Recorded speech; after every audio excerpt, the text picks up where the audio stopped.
Now, this is a Heron, not the bird, a watch. It's from the brand Heron and it's the Gladiateur, that's the model name. Questions we're going to need to answer in this review is, first of all, does it represent good value for money to be worth you splashing out your hard-earned money on? And secondly, is it unique enough to stand out in this very competitive marketplace?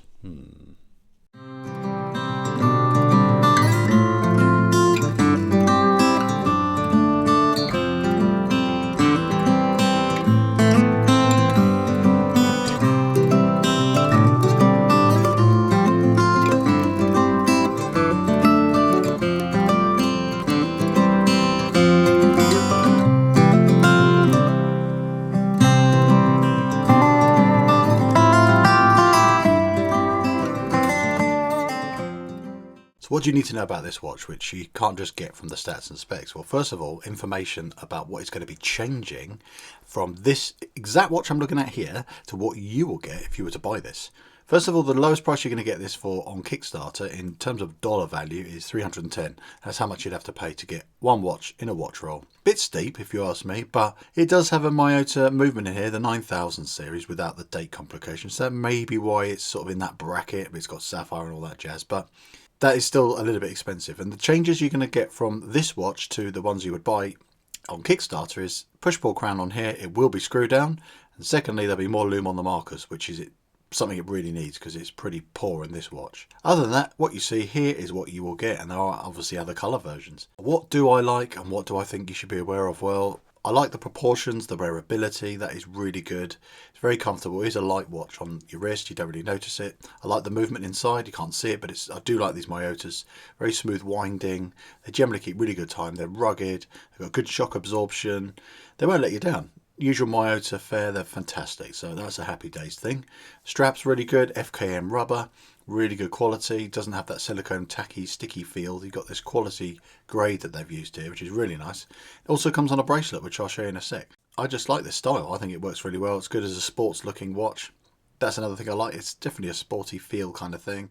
I don't like this bezel. I'm going to say, even though it's a positive, it's the thing that is kind of the USP. It's not really an amazing one. I mean, I know it's a Roman thing linking with Gladiator and all that stuff, but I don't get the whole point of it really. I mean, it's not something you can actually use. If you're going to use the bezel to fiddle with and use it potentially as a second time zone or something, the bezel action's pretty poor actually. It's awkward with a glove on especially, but it's got a horrible feel and it's not very smooth and it sounds cheap. I've got a better bezel action on my Casio Giro, for example. That's just a ballpark, something that we get nerdy about. I don't like. The lume I don't like either. It's very bad. It's okay on the hands-ish, but it wears out everywhere else very quickly. Even if they upgrade it on the markers, it's still pretty poor for this price point. Sapphire's good. I'm glad they've got sapphire crystalline here because that's just a given. You've got to have that these days. And I like this case back, but it's got a Heron on there. But again, Heron as a brand, I just think is strange. What's the relevance of big gangly looking bird and a watch company? I mean, it's not a bird I would immediately look at and go, that's a very good bird. I'd like an eagle or a hawk or something. But Heron is a bit like I've got the new sparrow something or other. It's just a silly bird. I don't know. Sorry, Heron. I'm just being honest. It's my opinion. I think it's got a very plain looking case design. I mean, it's almost like a generic Submariner style case. There's no flair anywhere. It's just slab sided, no extra details, no chamfering really. Tiny bit of a ridge there, but yeah, there's no design flair elements. They said they spent a lot of time developing this watch in all their marketing spiel, and I'm like, you basically cut and paste a Submariner case, put a Roman numeral bezel insert in here, came up with a brand that was to do with a bird, and stuck a very good movement in there, but didn't make the watch ultra skinny, which you could have done because why not? It's not a dive watch, it's 100 meter water resist. So it's a bit of a confused watch if you ask me. It's pretty, I'd say if you're looking for something that's a well-spec'd, fashiony sort of watch, you'd love it. But then you're not that bothered about having a high beat movement, are you, in a fashion watch? You're happy with a $5 quartz movement thrown in there, as long as it looks good. So it's a weird one. It's like, it's got a reasonable spec, but then it doesn't really have anything USP enough to make it stand out in the crowd. Or am I totally missing the point here? Are people going to go, Dan, you got this totally wrong? I mean, this is so unique. This is awesome. This is refreshing in this sea of dive watches. But I'm like, I don't know. They obviously keep making those kind of watches because people keep buying them. I know I'm being a bit harsh on this watch, but you know, I've just got to be honest. So yeah, it wears really well. I'm gonna get it on wrist so I can show you that. Otherwise, it's just me holding it all the time. Yeah, it fits really well. Very comfortable. It is really light. You don't really notice it on the wrist. And I think as a sports watch, it's going to be great. If you just look at the bezel as a pretty extra thing, you never have to fiddle with it. That's great. Don't worry about the awful bezel feel.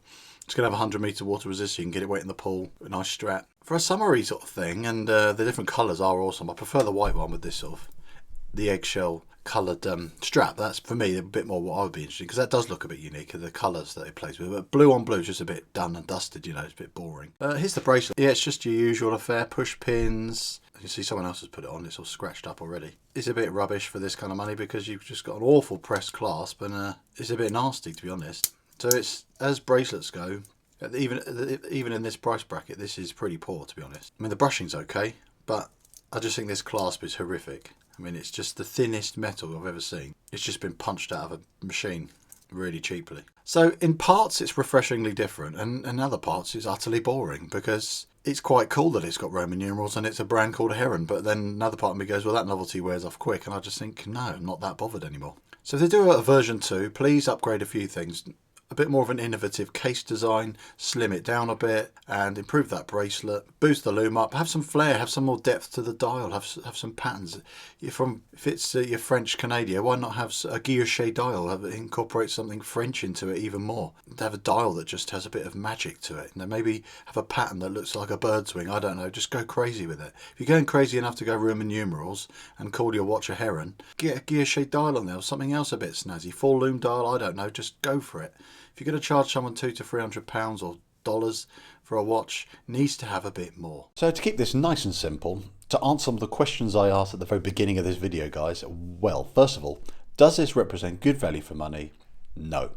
Secondly, does this watch offer enough unique selling points to make this stand out in the ultra competitive watch market that we are living in today? And the answer to that is no. Sorry, Heron, I'm being honest.